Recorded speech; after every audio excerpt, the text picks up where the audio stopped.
మన తెలంగాణ సచివాలయంలో ఒక అంతరాయం ఏర్పడ్డది. ఏమయ్యాక అంతరాయం అనంటే నెట్టు సేవలు గట్టిగా పనిచేత్తలేవట. ఏదన్నా కటక నొక్కి పని స్టార్ట్ చేద్దామనే వరకల్లా బురుగు, బురుగు, బురుగు అని తిరుగుతూనే ఉన్నది తప్ప పని మాత్రం ముందరకు పోతలేదట. అయ్యో! ఏం సార్ మన పనులన్నీ పెండింగ్‌లో పడుతున్నాయి. మన కోసానికని చెప్పి ఏడాడికెంచెంతో మంది బగ్గనే అత్తారు కదా! వాళ్ళ పనులన్నీ ఆగిపోతాన్నాయి. ఇంటర్నెట్ చక్కగా పనిచేయకపోవుడుతోనంటే పెద్దసార్లు కూడా తెల్ల మొఖమేసి దిక్కులు చూడబట్టిండ్రట.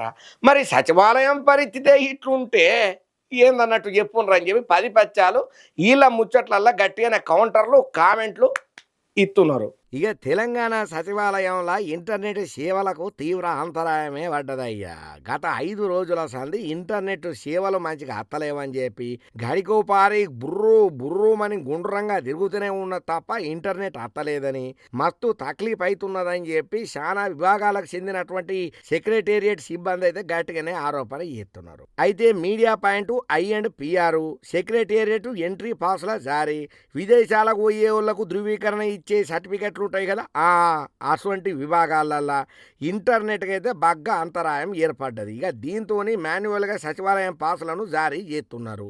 అయితే ఏమయ్యా ఎందుకు ఇట్లా ప్రాబ్లం వస్తున్నది, అసలు ఏంది ఒక్క పని కూడా అయితలేదు, ఇట్లా ఇంటర్నెట్ బంద్ అయితే మేము ఎట్లా ఎక్కడెక్కడి నుంచో వచ్చి పనులను చేయించుకుందామని వస్తే మళ్ళీ పెండింగ్ పడితే మళ్ళా తిరిగి మేము రావాలన్నా ఎట్లా ఊకుకి ఇదే పనులు పెట్టుకోవాలన్నా అంటే ఇంటర్నెట్ కేబుల్ వైర్లు ఉన్నట్టుండి దిగిపోయినాయట. దీంతో ఇగో ఇంత పెద్ద తక్లీఫ్ అయి ఇంటర్నెట్ వైర్లు అడ్డంగా దిగిపోవడం వల్లనే ఇంత ప్రాబ్లం అయిందని చెప్తున్నారట.